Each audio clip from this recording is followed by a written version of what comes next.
जय हिंद एवरीवन। सफलता बैच के एक नए लेक्चर में आप सभी लोगों का बहुत बहुत स्वागत है। कल हम लोगों ने एग्रीकल्चर का पूरा थ्योरी पढ़ा था एनसीईआरटी से। आई होप आपने वो वाली वीडियो देखी होगी और उसके बाद अपने एनसीईआरटी की प्रॉपर रीडिंग की होगी, क्योंकि अगर आपको एमसीक्यूज अटेम्प्ट करने हैं, एमसीक्यू सही सही लगाना है, तो आपको एनसीईआरटी की एक एक लाइन समझ में आनी चाहिए, एक एक लाइन इंपॉर्टेंट चीजें मार्क होनी चाहिए, वो सारी चीजें आपको याद होनी चाहिए, तभी ये सारी चीजें पॉसिबल होगी। तो आज के इस लेक्चर में हम देखने वाले हैं एग्रीकल्चर के एमसीक्यू, मोस्ट इंपॉर्टेंट एमसीक्यू। इसके बाद इस चैप्टर के डीपीपी आपको कहाँ पर मिल जाएगी? टेलीग्राम चैनल पर। मेक श्योर आप टेलीग्राम चैनल ज्वाइन कर लें, तभी आप जाकर वो डीपीपी डाउनलोड कर पाएंगे। और वो डीपीपी आपको कहाँ मिलेगी? हमारे टेलीग्राम चैनल, और टेलीग्राम चैनल है हमारा @रैंकर्स NTSC। ठीक है, डायरेक्टली सर्च करिए रैंकर्स NTSC, आपको हमारा टेलीग्राम चैनल मिल जाएगा, वहां से चीजों को डाउनलोड कर लीजिए। ठीक है, तो तैयार हैं आप लोग एग्रीकल्चर के एमसीक्यू करने के लिए? उम्मीद करता हूँ। अगर आपने अभी तक सफलता टेस्ट सीरीज नहीं ज्वाइन किया तो ज्वाइन कर लीजिए। जल्द ही आपके पार्ट टेस्ट शुरू होने वाले हैं। पहला पार्ट टेस्ट साइंस का कल होने वाला है। ठीक है, तो मेक श्योर जितने बच्चे अभी तक नहीं ज्वाइन किए ज्वाइन कर लें। तो 14 टेस्ट होने वाले हैं, पार्ट फुल सब कुछ, मैथ, साइंस, एसएसटी और इंग्लिश और हिंदी सबका होने वाला है। और इसके लिए 149 आपको पे करना है थ्रू रैंकर्स लाइव ऐप। आप जाकर टेस्ट सीरीज परचेज कर सकते हैं। ठीक है, स्टार्ट करें एमसीक्यू। चलो, तो पहला एमसीक्यू आपके स्क्रीन पर है, और एमसीक्यू देखकर आपको पता चल जाएगा कि एनसीईआरटी कितनी इंपॉर्टेंट होने वाली है आपके लिए। एक एक लाइन आपको पढ़ना जरूरी है। Fill in the blank by choosing the most appropriate option. Musk melon grows in. Musk melon कहाँ ग्रो करता है? अब आपको समझ में आ रहा है, वाटरमेलन, मस्क मेलन, ये सारी चीजें, तरबूज, खरबूजा, ये सारी चीजें कहाँ पे कब उगाई जाती हैं? जब रबी और खरीफ के बीच में जब हमें टाइम मिलता है तभी। और ऐसा सीजन कौन सा होता है? जायद। ठीक है, चल नेक्स्ट क्वेश्चन है आपका, coffee cultivation was first introduced in. तो कॉफी कल्टीवेशन आपको याद, कॉफी पढ़ के आपको याद आ रहा है कि साउथ में ही कॉफी की बात होती है। तो हिमालय तो नॉर्थ में है, अरावली भी आपका बीच में है कहीं। तो गारो हिल्स आपको पता है कि ईस्टर्न स्टेट में है। तो दैट आर नॉट पॉसिबल। और बच्चा कौन सा? बाबा बुदान हिल्स, इसको सर्च करिएगा, ये साउथ में है, और यही आपके यहाँ पर भी कॉफी कल्टीवेशन पहली बार इंट्रोड्यूस किया गया था। ठीक है, चलिए next question. What percentage of our cropped area is covered by oil seeds? कितने परसेंटेज एरिया में हम ऐसे चीजों को बोते हैं जो हमें तेल पदार्थ, मतलब तेलीय पदार्थ, मतलब हम कह सकते हैं कि ऑयल सीड्स वो होते हैं, ऑयल जिससे हम निकालते हैं, वो एरिया कौन सा है? तो आपको पता होना चाहिए, अगर एनसीईआरटी पढ़ी होगी तो इसका आंसर होगा 12%। ठीक है, चलो चौथा। From which of the following countries was the Arabica variety of coffee initially brought to India? अब ये सारी चीजें एनसीईआरटी में लिखी हैं, आपने पढ़ी होगी, तो आपने ये तो देखा होगा कि नेपाल, चाइना का तो नाम आपने पढ़ा ही नहीं कहीं। ब्रिटेन का नाम आपने कहीं पढ़ा नहीं। नेपाल और ब्रिटेन तो कहीं नहीं पढ़ा है। चाइना हालांकि बहुत सारी चीजों में फर्स्ट प्रोड्यूसर है, वो पढ़ा है। तो चाइना और येमेन में आपको कंफ्यूजन हो सकता है, बट चाइना को आपने कहाँ पढ़ा है कि सारी चीजों में वो मतलब कि हायर पोजीशन पे है। तो बचा कौन सा? येमेन। चलिए नेक्स्ट क्वेश्चन। हाँ, ragi has high nutritional value and is rich in. अब ये मैंने आपको एनसीईआरटी में पढ़ाया है, अब ये सारी चीजें आपको याद रखनी पड़ेंगी। तो रागी जो है वो किसमें, इसमें न्यूट्रिशनल वैल्यू किसकी ज्यादा होती है? And is rich in iron and calcium. ठीक है, तो इस चीज को ध्यान रखें। Next question. Why is there an enormous pressure on agriculture land in India? Choose the correct option. भैया ऑप्शन क्या है? Land holding size is very small, high density of population, small scale farmers do not have technology to have lot production, farmers of less land holding are not able to afford the right technique of the farming. अब बताइए जल्दी से कि क्या कारण है कि हम मतलब कि कम एरिया में ही कल्टीवेशन कर पा रहे हैं, एग्रीकल्चर लैंड पर काफी ज्यादा इनॉर्मस प्रेशर बना हुआ है, ऐसा क्यों है? क्योंकि भैया land holding size is very small, मतलब हमारे पास जितने ज्यादा से ज्यादा लोग हैं उनके पास लैंड बहुत कम है। ऐसा क्यों हो रहा है? ऐसा इसलिए हो रहा है कि जब कोई बड़ा परिवार होता है, उसके छोटे छोटे बच्चे होते हैं, सभी में इवेंचुअली मतलब कि इवन इवन में जो लैंड है वो डिवाइड कर दिया जाता है। इसी के कारण है कि सबके पास बहुत छोटा छोटा लैंड बचता है, जिसके कारण कि इनॉर्मस प्रेशर हो रहा है एग्रीकल्चर लैंड इन इंडिया। ठीक है, चलिए question number 7। Which of the crop can be classified under the classification of millets? ठीक है, तो अनाज के रूप में किसको किया जा सकता है? तो मेज एंड वीट, वीट को तो हम अनाज में नहीं रखते हैं, सीसम को तो नहीं रखते हैं, उड़द और अरहर को हम दाल में रखते हैं, बाजरा और रागी को ही हम उसमें इसमें मिलेट्स में रखते हैं। ठीक है, चलिए नेक्स्ट आपका क्वेश्चन नंबर 8 और ये होने वाला है आपका मैच द कॉलम। ठीक है, लगाया जाए। चलिए, match the items of A column A with that of column B. Fruits दिया हुआ है और कहाँ पर ये ग्रो किया जाता है। अब देखो यार, ये सारी चीजें अब समझने वाली नहीं है। ये सारी चीजें अगर आपको याद रहेंगी तो आप कर लोगे, नहीं याद रहेंगी तो आप कंफ्यूज हो जाओगे। ठीक है, तो आपको भी पता होना चाहिए कि गवावा जो है वो उत्तर प्रदेश में सबसे ज्यादा होता है। एप्पल पढ़ के आपको समझ में आ रहा होगा कि ये जम्मू कश्मीर में हो रहा होगा। ठीक है, तो सी फर्स्ट हो गया, ए थर्ड हो गया। ऑरेंज किस में हो जाएगा? ऑरेंज आपका हो जाएगा महाराष्ट्र में। ठीक है, और बनाना आपको पता होना चाहिए कि केरला में सबसे ज्यादा होता है। ये आपको फिगर भी दिया था एनसीईआरटी में। तो कौन सा ऑप्शन हुआ? Option number C. ठीक है, तो इसी तरह से आपको करना है। अब इनमें से बताइए कि विच of the following is A rabi crop? Rice, gram, millets, cotton. जल्दी से। ठीक, तो रबी सबसे पहले हम लोगों ने पढ़ा था, जिसमें हमने एग्जाम्पल्स में देखा था कि ग्राम जो है वो रबी क्रॉप है। ठीक है, चलिए, which of the following price is announced by the government in support of a crop? तो क्रॉप को सपोर्ट करने के लिए आप लोगों को पता होना चाहिए कि एमएसपी दिया जाता है। अब एमएसपी तो सब दिख रहा है, तो ये होता है मिनिमम सपोर्ट प्राइस। क्या होता है? Minimum support price. याद रखिएगा, इस पर सवाल आ सकता है। चलिए, given below are some geographical conditions required for the growth of tea crops in India except one, find it out। कौन सा ऐसा मतलब कि ज्योग्राफिकल कंडीशन है जो कि इन चारों ऑप्शन में से नहीं होगा टी कल्टीवेशन के लिए, टी क्रॉप्स के लिए? तो tea is a labour intensive industry. बिल्कुल भाई। It requires warm and moist frost free climate all throughout the year. It goes well in tropical and sub tropical climate. It is a beverage crop introduced by the British in India. तो ये सारी चीजें तो आपको पता ही है कि ये तीन के तीनों हम लोगों को क्या है कि ये इसको चाहिए ही चाहिए। Warm and moist free climate चाहिए, ये ट्रॉपिकल और सब ट्रॉपिकल क्लाइमेट में ही उगता है, और इसके लिए लेबर इंटेंसिव इंडस्ट्री चाहिए। बचता कौन सा? Option number D. तो it is a beverage crop introduced by the British in India. That is not true. Okay, चलिए next question. The slash and burn agriculture is known as milpa in which country? तो कौन सी country में milpa के नाम से जाना जाता है? मैंने आपसे कहा था कि कुछ जो इंपॉर्टेंट है उनको याद रखिएगा, एक बार पढ़ लीजिएगा। तो मिल्पा के नाम से इसको जाना जाता है मैक्सिको में। ठीक है बेटा, चलिए, अलग अलग स्टेट में, अलग अलग जिलों में, अलग अलग देशों में अलग अलग नाम से इसको प्रोनाउंस किया जाता है। नेक्स्ट क्वेश्चन है, बीइंग लेग्यूमिनस, लेग्यूमिनस मतलब फलीदार। ठीक है, crops pulses help in restoring soil fertility by fixing nitrogen from the air except। तो पल्स जो होते हैं, इनकी खेती जब आप करते हैं तो ये क्या करते हैं कि सॉइल फर्टिलिटी रिस्टोर करते हैं bye fixing nitrogen from air. तो एयर से वो नाइट्रोजन लेकर सॉइल की फर्टिलिटी को मेंटेन करते हैं। लेकिन इनमें से चार में से केवल एक ऐसा है जो नहीं करता है, दैट इज अरहर। ठीक है, याद रखिएगा। चलिए next question, arrange the following in the correct sequence. Correct sequence में आपको करना है। तो सबसे पहले आपका क्या होगा? गन्ना होगा, फिर गन्ना से हमारा क्या हो जाएगा? शुगर हो जाएगा। शुगर को हम ट्रांसपोर्ट करेंगे, फिर ट्रांसपोर्ट करने के बाद ये ग्रोसरी आइटम में मतलब कि चला जाएगा। जैसे कि सबसे पहले हम गन्ना उगाएंगे, उसको चीनी में कन्वर्ट करेंगे, फिर चीनी को ट्रांसपोर्ट करके मार्केट में पहुंचाएंगे, और मार्केट में ग्रोसरी आइटम में ये कन्वर्ट होकर बिकने लगेगा। तो कौन सा ऑप्शन हुआ? Option number C. चलिए next question, question number 15। India is the कौन सा producer of sugar cane in the world? India कौन सा आता है शुगर केन का? कहोगे भैया सेकंड लार्जेस्ट। ठीक है, ये यही पूछ रहा है आपसे। तो ये इस तरह के क्वेश्चन ऑप्शन में भी दिए जा सकते हैं। Second largest producer of the sugar cane in the world, और सबसे पहले नंबर पे कौन सा है?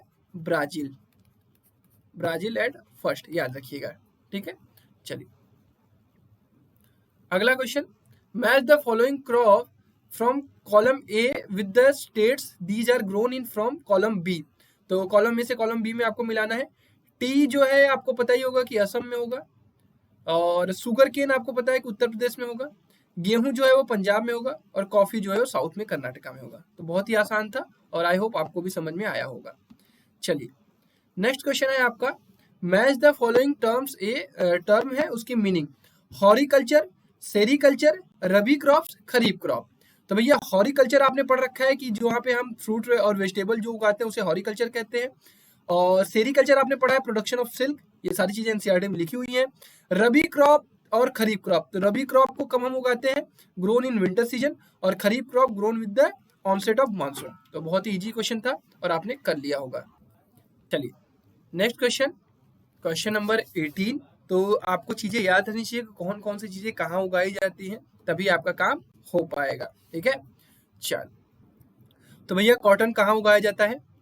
कॉटन उगाया जाता है आपका महाराष्ट्र में, और गेहूं जो है उत्तर प्रदेश में, बाजरा जो है राजस्थान में, और जूट जो है वेस्ट बंगाल में। ठीक है, क्लियर है? जूट आपके ऐसे तराई क्षेत्र के आसपास उगाए जाते हैं, और कॉटन आपको पता है कि काली मिट्टी में उगाई जाती है तो महाराष्ट्र, और गेहूं आपको पता है कि उत्तर प्रदेश में, बाजरा राजस्थान। ठीक है, चलिए अब आ गए हैं आपके एसेशन और रीजन के क्वेश्चन, तो इसको करना शुरू करते हैं। Indian agriculture find itself at the cross roads. मतलब कि एग्रीकल्चर जो है ना अपने आप को एकदम क्रॉस रोड से पाए, मतलब कि एकदम अब ठीक ठाक मतलब आगे पहुंच रहा है। आगे पढ़ते हैं।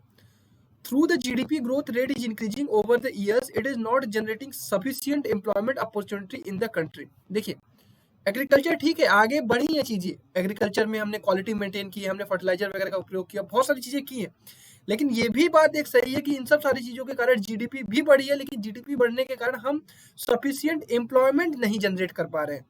तो असर्शन भी सही है, रीजन भी सही है, और यही कारण है कि हम जिस तरह से ग्रोथ कर रहे हैं इसके कारण से एम्प्लॉयमेंट डिक्रीज कर रहा है। तो यहाँ पे हम ऑप्शन टिक करेंगे, option number A, because assertion is correct, reason is correct, and reason is the correct explanation of the assertion. ठीक है, चलिए question number 20। Stagnation in agriculture will not lead to a decline in other sphere of the economy having wider implication for society. Stagnation मतलब कि अगर agriculture जो भी condition है उसी पर स्टॉप हो जाए, उसी पर मतलब कि रुक जाए, तो will not lead to a decline in the other sphere of the economy. This is गलत भाई। अगर एग्रीकल्चर पे बहुत सारी चीजें डिपेंड करती है भाई, देखिए एग्रीकल्चर पर ही सारी चीजें डिपेंड करती है, मतलब मैक्सिमम चीजें। तो अगर एग्रीकल्चर मतलब स्थिर हो गया तो बहुत सारी चीजें पर डिपेंडेंट होगा, तो that assertion is wrong. Reason दिया हुआ है all three economic sectors are dependent on each other. तो बिल्कुल all three are dependent on each, primary sector, secondary sector and tertiary sector. ठीक है, चलिए क्वेश्चन नंबर 21। अच्छा ये तो सेम क्वेश्चन आ गया। चलिए क्वेश्चन नंबर 22, यहाँ पे हमें बहुत सारी चीजें दी गई हैं। Subsidy on fertiliser is decrease leading to increase in the cost of the production. Subsidy on fertiliser is decreased leading to the increase in the cost of production. बिल्कुल, अगर सब्सिडी घटा दिया जाएगा तो प्रोडक्शन का कॉस्ट बढ़ जाएगा। Subsidy is the discount on the agriculture product. बिल्कुल सही कहा गया है, ए और बी दोनों सही हैं, और एसोसिएशन और रीजन का करेक्ट एक्सप्लेनेशन है, तो ऑप्शन नंबर ए पर क्लिक करेंगे। सब्सिडी क्यों दी जाती है? ताकि प्रोडक्शन का कॉस्ट कम आए, डिस्काउंट दिया जाता है सरकार की तरफ से किसानों को। ठीक है, चलिए next. Under globalisation particularly after 1990 the farmers in India have been exposed to the new challenges। सही बात है, ग्लोबलाइजेशन के बाद भारतीय किसानों को एक नई नई चैलेंजेस देखने को मिली थी, उनके नए बहुत सारे फर्टिलाइजर, बहुत सारी चीजें, इक्विपमेंट्स आई थी, तो एक नया चैलेंज देखने को मिला था। Indian products could not compete with international product due to the inferior quality and expensive prices. तो ये भी सही बात है कि इंडिया प्रोडक्ट जो है could not compete with the international product due to the inferior quality and expensive prices. तो आफ्टर ग्लोबलाइजेशन ये सारी चीजें प्रॉब्लम्स आई भी थी। तो I think association and reason both are correct, and reason is the correct explanation of association. ठीक है, चलिए next question, question number 23 CBSE 2017 का। Describe jhuming cultivation. मैं आपको समझा देता हूँ झूमिंग कल्टीवेशन क्या होता है। जब हम एक जगह पर अपनी बुआई करते हैं, मतलब कि जलाते हैं, फिर उसको कल्टीवेशन फील्ड बनाते हैं, फिर कल्टीवेशन करते हैं, बोते हैं, फिर जैसे ही फर्टिलिटी वो लूज करते हैं उस फील्ड को छोड़ देते हैं, फिर आगे कहीं जाते हैं, कहीं और करते हैं, तो दैट इज झूमिंग कल्टीवेशन। ठीक है, India is the largest producer as well as the consumer of which of the agriculture product in the world. तो इसको पढ़ने के बाद बच्चे सोचते हैं कि भैया गेहूं या चावल होगा, दैट इज नहीं, that is not true, that are pulses. ठीक है, दाल का सबसे ज्यादा लार्जेस्ट प्रोड्यूसर भी है और लार्जेस्ट कंज्यूमर भी है। ठीक है, which soil is the perfect for the growth of the cashew nuts. Cashew nuts के लिए कौन सा सॉइल सबसे ज्यादा परफेक्ट होता है? कैशवी नट्स मतलब काजू, तो काजू के लिए होता है लेटराइट सॉइल। ठीक है, याद रखिएगा। चलिए, which crop is the major crop of rabi. Rabi का सबसे मेजर क्रॉप कौन सा है? जल्दी से बता दीजिए। कहोगे भैया गेहूं। ठीक है, वीट। डन। चलिए name any two scheme introduced by the government of India for the benefit of the farmers. बहुत सारी योजनाएं सरकार निकालती रहती है, तो अभी आप करंटली या फिर एनसीईआरटी में जो आपके 2 दिए गए हैं उनको याद कर लीजिए। किसान क्रेडिट कार्ड भी दिया गया है, और उसके बाद पर्सनल एक्सीडेंट स्कीम दिया गया है, एक्सीडेंट स्कीम।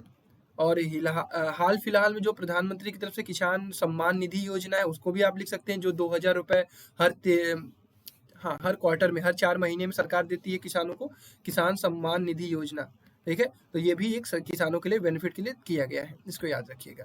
चलिए, अब आपके सामने आ रहे हैं धीरे धीरे केस बेस्ड क्वेश्चन। इसको करते हैं, कैसे करते हैं ये चीज सीखेंगे। Read the given sources and answer the following question that follows. In 2016, India was the second largest producer of the groundnut in the world after China. Groundnut is a kharif crop and accounts for about half of the major oilseed produced in the country. The second largest producer of groundnut in India is. The second largest producer of the groundnut in India is. अब जल्दी से बता दीजिए कौन सा है। I think Rajasthan. तो बिल्कुल Rajasthan is the second largest, Gujarat is the first. ठीक है, गुजरात ही एक अलग है जो सबसे ज्यादा क्या पैदा करता है, ग्राउंडनट। चलिए, नेक्स्ट है आपका a few economists think that the Indian farmers have a bleak future if they continue growing food grains on the holding that grows smaller and smaller as the production rise. India's rural population is about 833 million, मतलब 83 करोड़ के आसपास, which depends upon the 250 million hectare of the agricultural land, an average of less than half a hectare per person. Indian farmers should diversify their cropping pattern from the Kerals to the high value crops. This will increase income and reduce environmental degradation simultaneously. तो विच of the following is A high value crop. तो यहाँ से आप मुझे बताइए कि इसमें से सबसे ज्यादा हाई वैल्यू क्रॉप कौन सा होगा। तो आप कहोगे भैया एप्पल ही होगा, सबसे महंगा होता है। ठीक है, चलो, which of the following is a major problem of Indian agriculture. Indian agriculture employs most people in India. Indian agriculture takes place on small farm holding which are not lucrative. Indian agriculture is a backbone of the Indian economy. Indian agriculture produces rice, pulses, wheat and sugar corn. तो I think Indian agriculture takes place on a small form holding which are not lucrative. यही कारण है कि हमारे पास बहुत छोटे छोटे खेत है, इसलिए हम ज्यादा यही मेजर प्रॉब्लम हम फेस कर रहे हैं, इसी का कारण यहाँ पे बताया गया है। चलिए, how will diversification of Indian cropping pattern help. It will safe environment, बिल्कुल। It will attract investment from the people, obviously when we will grow बहुत सारे इन्वेस्टमेंट भी आएंगे। It will increase income, yes. It will replenish fertility of soil, soil के fertility पर उतना कोई depend नहीं करता। हम चाहते हैं कि हमारी इकोनॉमी ग्रोथ करे, हम ग्रोथ करें, तो that is not. It will supply nitrogen to the soil, that is also not possible. तो कौन सा होगा, first, second and third. Which of the following led to the reduction of the size of holdings. तो size of holding led to the reduction, ऐसा क्यों हुआ, right to inheritance के कारण। राइट टू इनहेरिटेंस हमें कहता है कि अगर जैसे हमारे पास एक, जैसे मान लीजिए 100 स्क्वायर फीट है, अगर मेरे पास 2 बच्चे हैं तो दोनों बच्चों का 50-50 स्क्वायर फीट बढ़ जाएगा। यही कारण है कि जो लैंड जो है वो बढ़ता जा रहा है और बहुत छोटे छोटे अमाउंट में होता जा रहा है। ठीक है, छोटे छोटे एरिया में। चलिए, globalization is not a new phenomenon. It was there at that time of colonialism. In the 19th century, where European traders came to India, at that time too, Indian species were exported to the different countries of the world, and farmers of the South India were encouraged to grow these crops. Till today, it is one of the most important items of export from India. During the British period, cotton belts of India attracted the British, and ultimately cotton was exported to Britain as a raw material for the textile industry. Cotton textile industries in Manchester and Liverpool flourished due to the availability of good quality of cotton from the India. तो पहला सवाल है, where was the Champaran movement held? तो चंपारण बिहार में, आपको पता होना चाहिए। Which of the following is true about the globalization? Globalization is a relatively new phenomenon. ना, globalization has helped change the face of Indian agriculture. अब इसको हम रोकते रखते हैं। Indian species were transported across the world because of globalization. ना, Indian resources attract British merchants for their barter system. Which of the following is true? इसमें से कौन सा ट्रू है? Globalization has helped the change the face of Indian agriculture. I think ये मेरे को सही लग रहा है। एक बार आप कंफर्म कीजिएगा। मेरे को तो ये लग रहा है कि globalisation has helped change the face of Indian agriculture. एक बार या तो ये हो सकता है, इंडियन स्पीशीज वर ट्रांसपोर्टेड, एक बार ये मुझे कंफ्यूजन है, एक बार आप कमेंट करके बताइएगा कि इसका सही आंसर क्या होगा। ठीक है, चलिए, Fill in the blank by choosing the most appropriate option. The Manchester cotton industry received their raw material from कौन से स्टेट से? कहोगे भैया इंडिया से, स्टेट में नहीं, देश से. Why was the Champaran movement held? Champaran movement क्यों हेल्ड किया गया था? I think question is not complete here. वैसे ऑप्शन सही है यहाँ पे. Farmer of that reason were forced to grow indigo on their land, they could not grow food crop for their subsistence. ठीक है, चलिए last question. Jowar is the third most important food crop with respect to the area and production. It is a rain-fed crop mostly grown in the moist area which is hardly need irrigation. Major jowar producing states are Maharashtra, Karnataka, Andhra, Madhya Pradesh. Bajra grows well on sandy soil and shallow black soil. Major bajra producing states are Rajasthan, Uttar Pradesh, Maharashtra, Gujarat, and Haryana. Ragi is a crop of dry season and grows always at red, black, sandy, loamy, and shallow black soil. Major ragi producing state are Karnataka, Tamil Nadu, Himachal Pradesh, Uttarakhand, Sikkim, Jharkhand, Arunachal Pradesh. ये तो सवाल देखते हैं. Which are the following types of the crop does bajra belong to? तो that is a food crop. Which are the following is the rain fed crops here? तो I think हमने क्या पढ़ा यहाँ पर? रेन फेड किसको पढ़ रहा था? ज्वार का ही पढ़ रहा था. ठीक है. रागी इज नॉट ग्रोन इन, कहाँ पे नहीं ग्रो किया जाता? तो रागी यहाँ पे दिया गया है. रागी कहाँ कहाँ ग्रो किया जाता है? कर्नाटक, तमिलनाडु, हिमाचल, उत्तराखंड, सिक्किम, झारखंड है ही, अरुणाचल प्रदेश भी है, तो Goa. Which of the following soil supports the crop of bajra? तो इसका आंसर आप कमेंट करेंगे तभी मुझे पता चलेगा कि आप वीडियो पूरा देख रहे हैं नहीं देख रहे हैं. ठीक है, क्योंकि आप लोग अगर फॉलो करेंगे तभी हम लोग इस चीज को आगे तक बढ़ा पाएंगे. अगर आप इसको बढ़िया तरीके से फॉलो कर रहे हैं, पढ़ाई कर रहे हैं, तो आई होप चीजें क्लियर हुई होंगी. क्वेश्चन को अटेम्प्ट करना है, कैसे चीजें सोचनी है, ये आपको समझ में आया होगा. तो इसकी पूरी की पूरी डीपीपी आपको कहाँ मिलेगी? टेलीग्राम चैनल पर. तो make sure Telegram channel join कर ले. और कल साइंस का पहला पार्ट टेस्ट होने वाला है और जल्दी ही मैथ और सोशल साइंस के भी पार्ट टेस्ट कंडक्ट कराए जाएंगे. तो इसके लिए आप सफलता टेस्ट सीरीज ज्वाइन कर सकते हैं. जितना जल्दी हो सके उतना जल्दी ज्वाइन कर लें.